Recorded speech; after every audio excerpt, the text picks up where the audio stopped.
Welcome to Come and See, your podcast for finding truth in a world of chaos. Brought to you by All for Jesus Living Waters Ministry.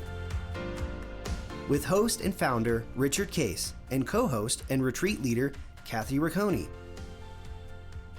Today is our special guest day, where we will hear from a friend of the ministry who will share their insight and stories on truth in this chaotic world. And now your host, Richard Case.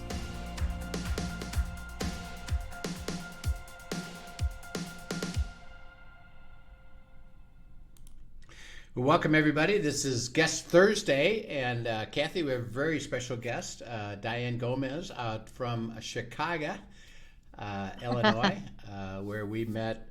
Would she share a little bit about that? Back in when Linda and I took over this church called Park Community Church, and she's been a faithful follower of Christ and is an abider, receives and give it away. So, Diane, we welcome you. Are you doing this from you moved recently, right, to your new place? I did just 5 weeks ago. So yeah, it's very, very new. Yeah. Are you still up on the north side? I am actually a suburbanite now. I lived in Lakeview in the heart of the city for almost all of my life. Well, not my married life, but my life as a single mom. And now I am a suburbanite. I live in Des Plaines, Illinois. Des Plaines. Okay, great. Is that an adjustment for you? I know a lot of friends who've moved out of Boston who come out to where we are, and they said not hearing the sounds is actually one of the hardest things for them if you're used to being in the city. Yeah, it is an adjustment. I love the place I'm in. So there's been no adjustment as far as the living space. But the area around me is very different. It's very quiet here, except for I'm very close to the trains, so I do hear the trains a lot. But if I didn't know I was living in a condominium building with other people, I would have no idea. If somebody just dropped me in this apartment, I would think I lived here in this building alone. It's super. Wow. That's great. Are you with your new location? Then are you going to be looking for a new church community? I am. I'm actually begun visiting, and this is such a God thing because my heart for Israel. I am 10 minutes away from a Messianic congregation called the Olive Tree. Hey, cool. Oh, that's wonderful. This ought to be that's interesting. exciting. Well, we'll talk about that because Diane's been called into the serving the Messianic Jewish community in Israel, and she's actually been there, and we can talk a little bit about that. So it'll be exciting. Well, to start with. Diane, tell everybody, how do you come to know Christ in your life? Okay, I'll try to give you the short story. I grew up in a culturally Catholic family, but no one actually knew Jesus. It was a cultural thing. We went to Mass on Sunday. Yep. Typical, like the stories you hear, people would come out of the church building and get in fights in the parking lot. And there was no community. It was just a cultural obligation. But interestingly enough, as a little kid, I was in a Catholic school, and the nuns would talk about Jesus. And I just, on my own, it's a deposit from the Lord that nobody can explain, except it was from him, because I began to really love Jesus. Without really knowing him the way I know him now, there was this childish fascination with him, and I just grew to love him. There was just like this small impartation in my little heart that understood that Jesus went to the cross for me, and I had salvation because of Jesus. Now, I didn't understand relationship, I didn't understand prayer, but it was just that simple childish heart that really knew that Jesus was who he says he is. That's kind of cool. I love that. Yeah, so I had that deposit in my heart. My family was very dysfunctional in a lot of ways. But fast forward, that love for Jesus stayed with me. So I am in high school. I'm in my senior year of high school. And I made the decision against, all of my family who thought this was ridiculous. But I made the decision to join the convent. So 1 week after my high school graduation, I left to begin to prepare to be a nun. Wow. So I spent several years there in a very interesting environment. There were ups and downs. There were some good things. It wasn't all bad. But, interestingly enough, as I reflect on those years, we really never talked about Jesus. We didn't read the Bible. Yeah. We read the bylaws of the community, and we were constantly busy. You know, idle hands were from the devil. So we were always busy between school and work and washing dishes and all the things that came with convent life.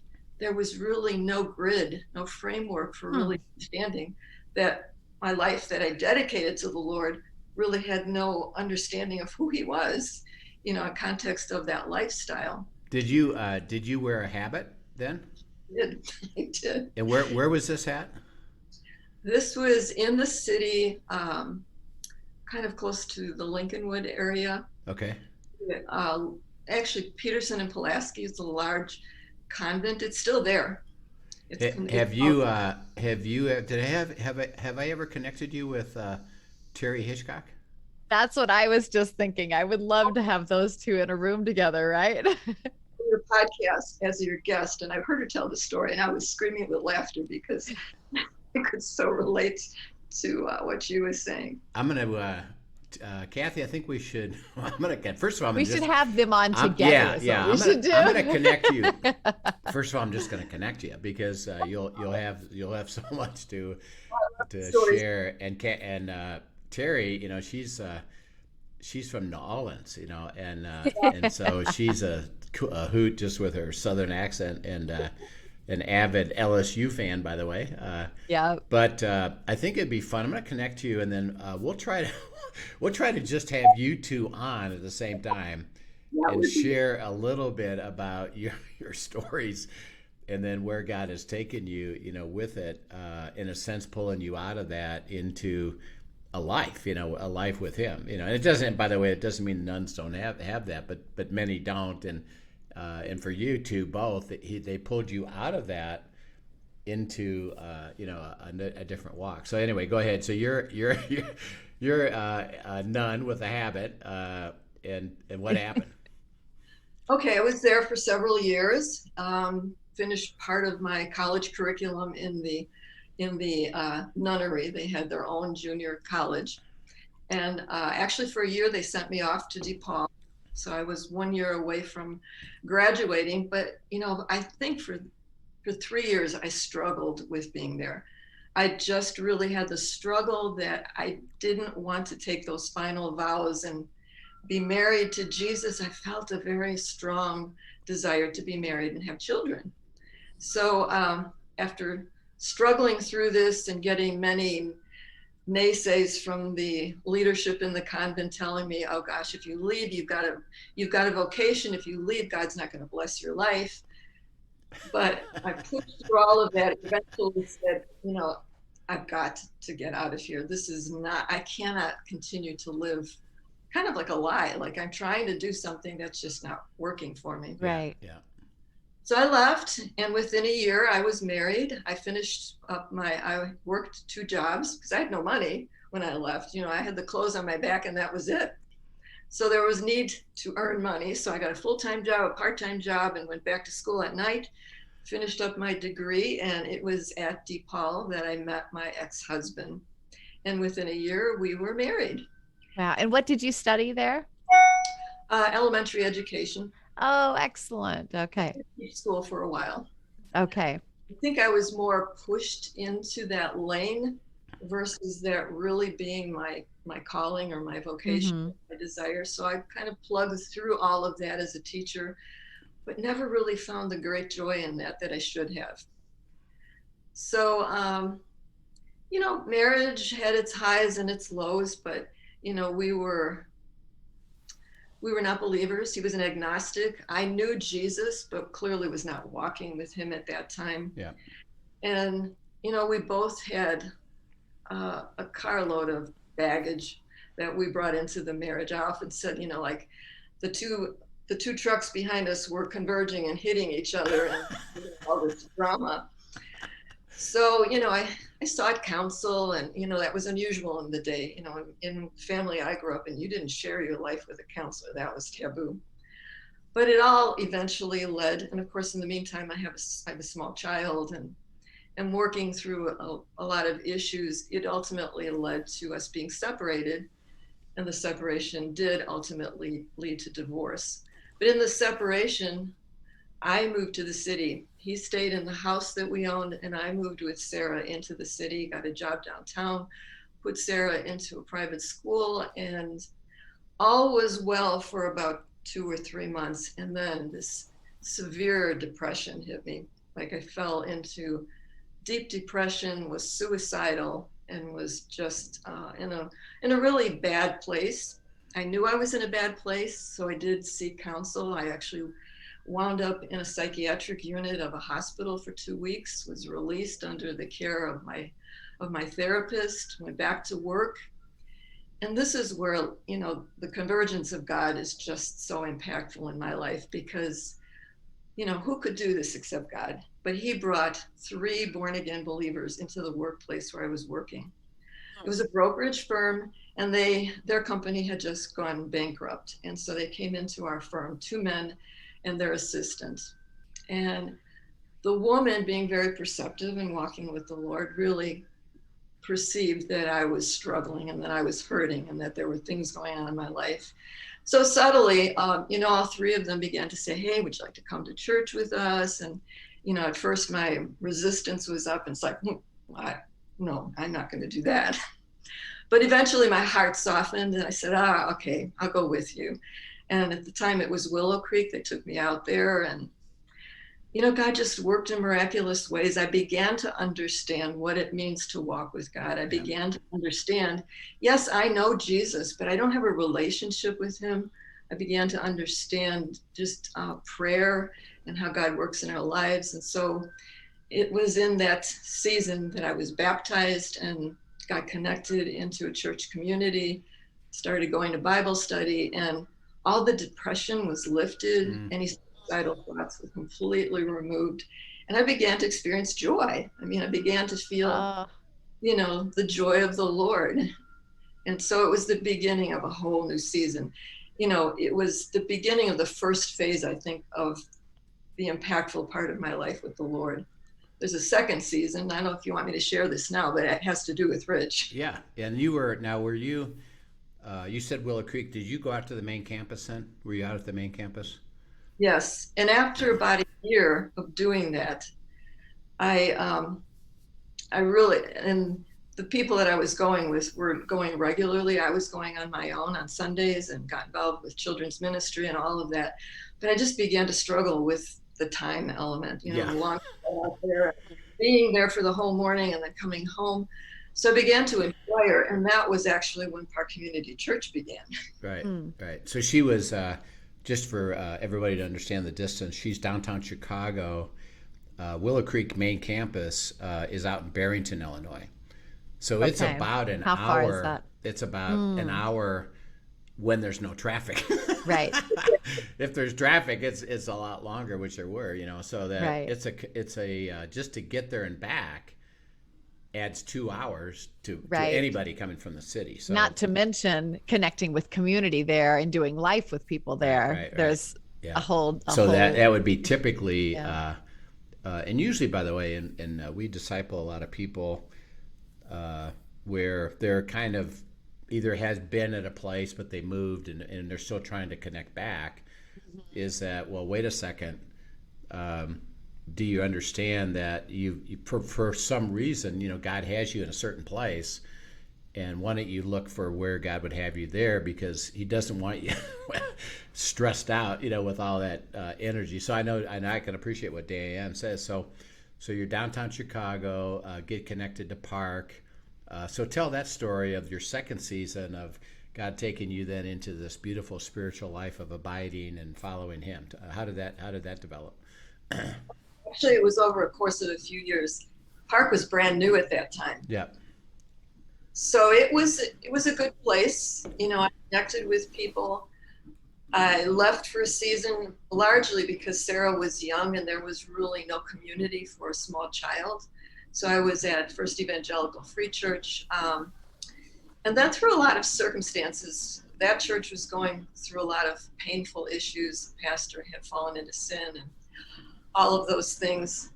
And lo and behold, a friend of mine called me. She had been with me I was her kind of a mentor for her at First EV Free, and she had fallen away from the Lord for a season. And so this is several years after the initial time at Park Community. She had called me and she said, hey, I'm looking to get back to church. I've been away from the Lord for a long time. I am in a master's program, so I can't go to church on Sunday. So I heard that Park Community Church has a Saturday evening service. Yeah. Would you go with me? Well, reluctantly, I had no desire to go back to Park. It was not on my agenda. It was actually off the agenda. But we started going on Saturday, and eventually she reconnected with the other congregation, started walking with the Lord. And there I was at Park. Then I started going on Sundays. We started meeting actually some old people that I had met years before that I was in community with, and started developing a community there. And I thought, this is interesting. By the way, Kathy, again, just for context, is Park was fundamentally young singles. Average age was 31 years old. And so, Diane's, talking about that, to locate and find people that are, in their 40s, wasn't, there weren't that many. So, right.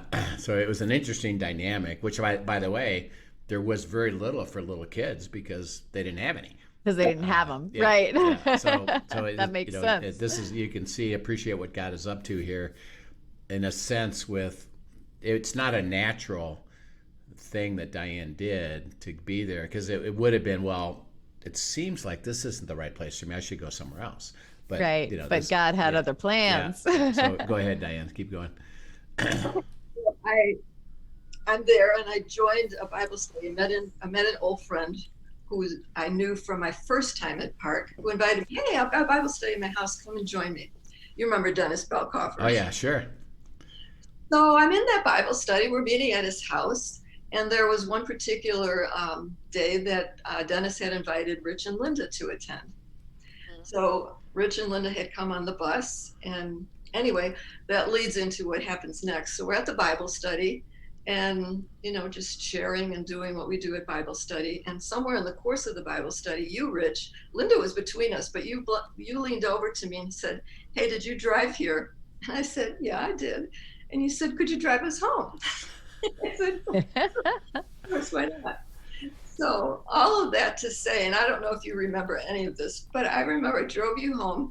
Linda sat in the back seat. You sat in the front seat with me. I dropped you off on Lakeshore Drive at your building. And you looked at me as you were ready to leave the car, and you said, daughter, your heart is a wonder.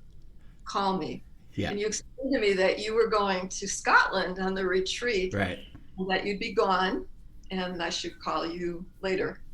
So I was telling Kathy this earlier. It was just a really interesting 2 weeks because I received the baptism of the Holy Spirit. In the meantime, I couldn't wait till you came back. So I just had this incredible experience, and you asked me to call you and talk to you. Well, here I am. And that, of course, led to just an incredible relationship with Rich and with Linda, and meetings where we talked about life and the challenges that I was facing as a single mom and painful issues in my life, but ultimately leading me to the place of learning how to abide, right, learning how to press through in that way through the life issues that I was going through. So just that beginning phase of understanding things like abiding, understanding things like the prophetic and healing, and this, the gifts that we often don't talk about were, aroused in my heart. And of course, Rich was a faithful mentor that walked me through many, many episodes. There were I grew up in a dysfunctional home with a controlling mother. There were a lot of episodes, not a lot, but several really impactful situations where I had a controlling boss and had to work through that relationship, leading ultimately to leaving that job and in a place of faith and obedience, leaving without another job, and just seeing the Pandora's box open up and God just do incredible things, bringing a new job, an incredible job with a wonderful boss, good paying, all of those things. a situation with a church congregation I was at where I was being groomed for leadership, asking a lot of questions and beginning to get a rumbling in my spirit, like, oh my gosh, something is dreadfully off here. Mm. Calling Rich one day after a very painful conversation with the pastor, and that just led to a painful journey that led to freedom of understanding not only the control that has been in my life through my mother, through bosses, through this pastor, but leading to a place of freedom where I began to understand not only that spirit of control that I was under, but also what drew me into that place. What was my position in all of that? How did I get myself under that authority? Right. And so there was repentance and, just a place of God leading me into freedom away from that into a whole new environment where I had, not really experienced before. Yeah. Talk a little bit about the, you talked about pressing through and, being led into truth, Yes. release, abiding, and freedom.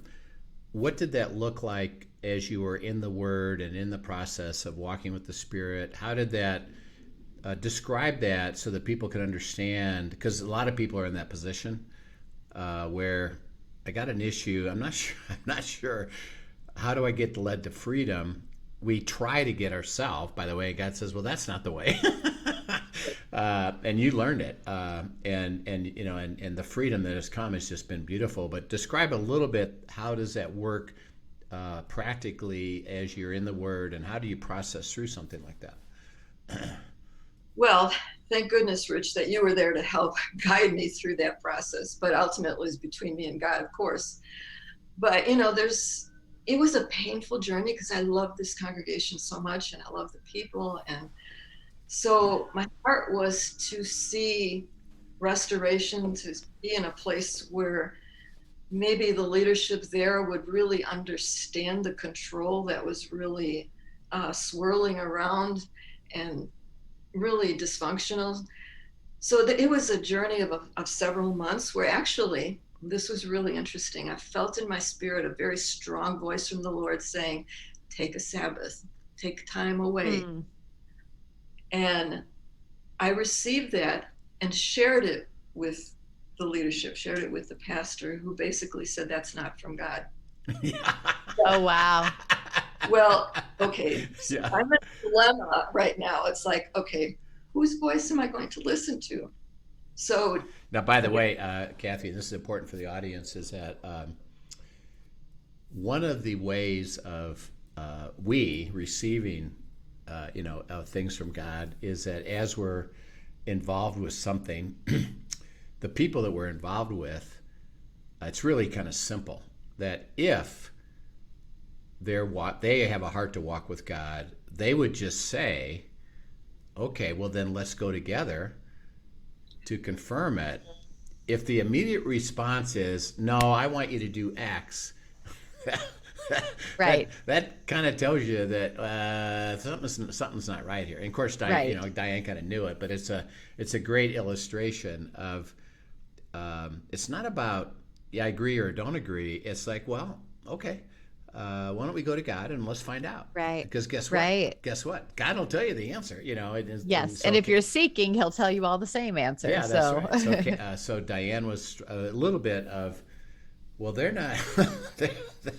They think I'm not hearing from God at all, but fortunately Diane had the strength to stay with it. So go ahead. Sorry, Diane, but I just wanted to have everybody understand something you just said was kind of critical to what people need to understand what it means to walk with God. But go ahead. So I felt a really strong conviction to be obedient to what I heard from Holy Spirit. And it's like, okay, which voice am I going to listen to? Well, it doesn't take a lot of discernment to know which direction to go, right, even though the voices were not in agreement with each other. And it was in that time of Sabbath, that time of Shabbat, that I disconnected from the church for a while. I chose not to attend. I chose, even though I had leadership roles, I had, had shared with the pastor that I would be taking this break, even against his will. And it was during that time that God gave me an abundance of scriptures. I actually had a couple of dreams that God gave me, where, he was showing me through the vision kind of what I was experiencing. I won't go into the vision because it would take too long, but it was through that process, kind of spending a lot of time in the book of Jeremiah, and God actually preparing me as I work through understanding control, understanding how I got myself under the control, repenting of that, and then God preparing me to be a messenger to that pastor to share God's heart and his love for him, and how this control was kind of impeding the process. So fast forward, after several months of abiding, being in the Word, especially very strongly in the book of Jeremiah, leading up to the final meeting with the pastor. And it was abundantly clear right from the get-go that, Rich had instructed me, and it was wise counsel: keep your hands open. You don't know what God's doing in his heart. So Right. be neutral. Don't go in there assuming anything. Maybe God's changed his heart. Now he wants to understand what God's doing in your heart. The unfortunate thing was that isn't what occurred. I rather got screamed at and was told that I was going to be under church discipline if I came back, and all of these things. So clearly it was clear as I left there that God was saying, okay, your time here is up. You've done what I've asked you to do. You've, examined your own heart. You've attempted to be the messenger, and now you're free. Yeah. You're free to move on and go to the next things that I have for you. Yeah, that's beautiful. And so it was a time of healing after that. God led me to a church congregation where the pastor was extremely gracious and said, you sit here and receive from us. Allow your heart to be healed. You don't need to do a thing. And so that was a beautiful place before God then took me to the next season and so forth. The story goes. Yeah. And tell us, thank you so much for sharing that process, by the way. I think it's really helpful for all of us to know. And we're all in the process of getting healed and released and freedom. And ideally, Kathy and I have talked about this, is we need an inner circle and a community that wants to walk with us into that place while you help them. And so it's important. Now, God's led you into a real heart for Israel, and as an intercessor and serving them, teaching them and teaching others. Tell us about that, and what is so happening in your life that you have a heart for Israel and the Jewish community. Okay, I'll give you a short clip of the beginning of the process, which actually doesn't start as an adult or even as a born-again believer. It started when I was a little girl. Huh. Interestingly enough, my mother worked for two Jewish men who were Holocaust survivors, or they actually had escaped the Holocaust. They weren't part of it. And it was interesting in my family. My mother found them very unusual, though she had high favor with them. So I'd met these men many times, and they were very kind. They loved my mother.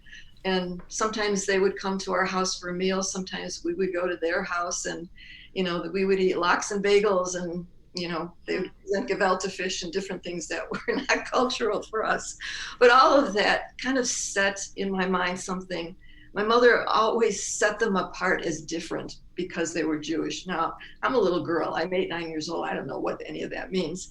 But converging at the same time, I'm in elementary school and a Catholic school. And as I think I'd mentioned earlier, the nuns would talk about Jesus. But there was one particular nun who was preparing us for First Communion who talked about Jesus being a Jewish man.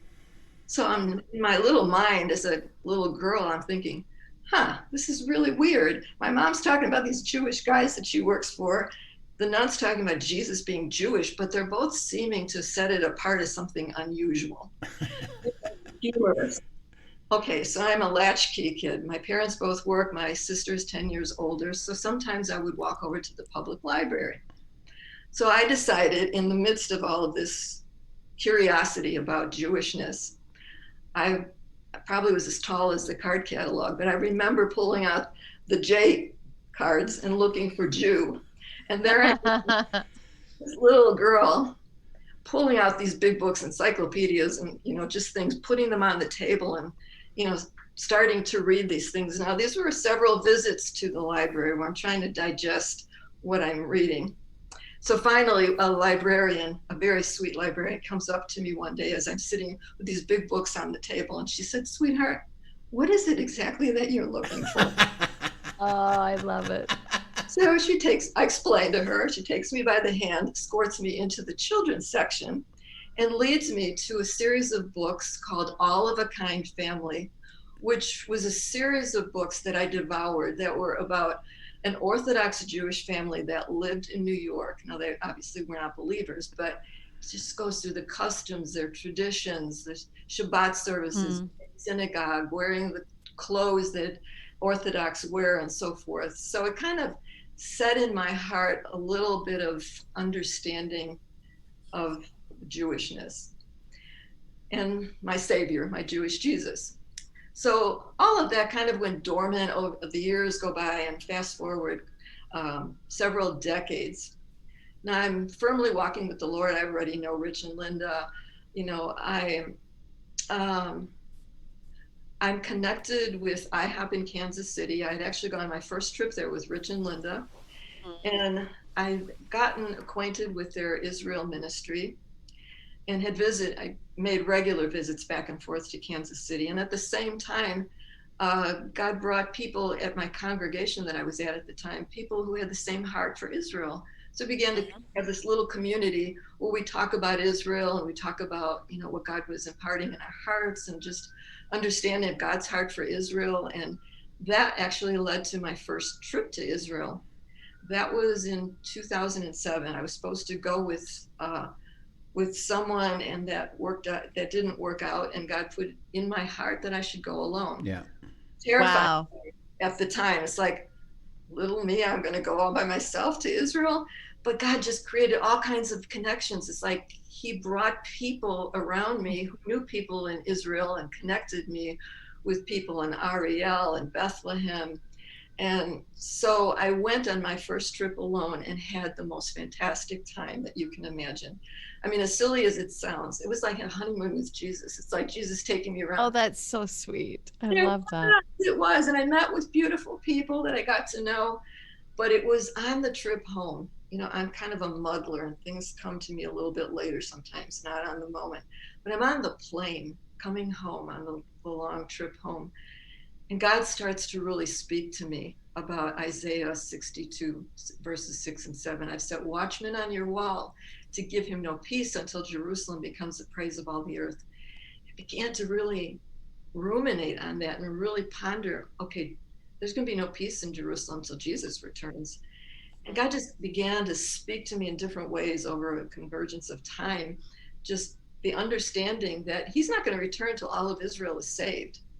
And it just began the process of me gradually understanding that he was calling me to a lifetime assignment to be an intercessor for Israel, specifically to pray for salvation. Beautiful. But not just that. I mean, it's for Israel, the Jewish people, for current events and all of that. Yeah. As we, at the end of our time here, Diane, we'd like to actually have a part 2 with you and have you share more of the depth of that. Because like you said, it's an intercessor, but it's a messenger, it's a minister.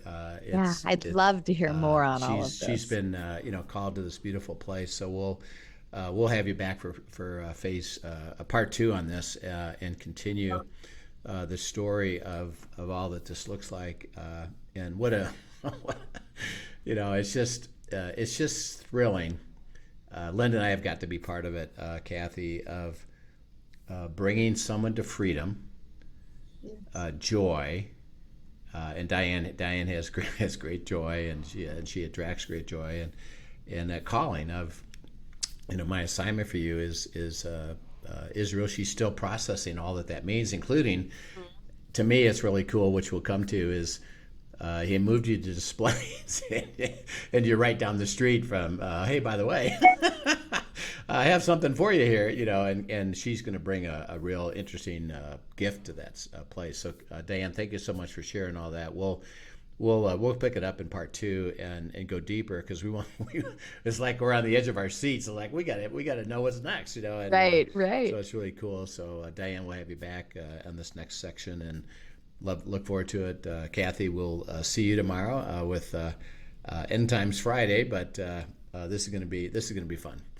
Yeah, absolutely. Thanks so much for sharing, Diane. If you don't mind, I just want to point out one tiny thing, just for any of our listeners that caught this as you shared at the beginning of your story about God bringing those 3 co-workers in. And I just think about the anointing of the workplace and how so often we don't recognize what God is doing, the pieces that he's moving. And then I look at the fruit in your life right now and know those 3 people being faithful to what God called them to do, just to speak in that moment, the ripple effects of what that is. That should encourage everyone's heart just to press in and ask God what he has them in the place they're in right now, what that purpose is and how they speak and walk and move. And it's beautiful. And by the way, if there's a sensitivity where like you said, that woman just said, I perceive, yes. You're hurting, could I at least walk with you a little bit? And of course your response was, yes. Right. Yes. Right. And that's how God works, is that, do you notice things around you that people are hurting? And why don't you invite them? That they may say no, but there's plenty that will in the workplace. And I think that's where the growth of walking with God and getting ready for what he's coming next is next. So anyway, thank you for sharing that, Kathy. That's beautiful. So absolutely. Diane, we'll pick you up soon, and look forward to this next section. And everybody, we encourage you to really reflect on what Diane has shared, and then we'll pick this up again next. So we'll see you soon. Great. Thanks for joining us, everyone. Thank you for joining us for today's episode of Come and See, your podcast for truth in a world of chaos. Brought to you by All for Jesus Living Waters Ministry. Send us your questions and comments, and tune in tomorrow for more answers to your personal questions about living life in God's truth. Remember, God's will is best and none better. His truth brings peace in this world of chaos.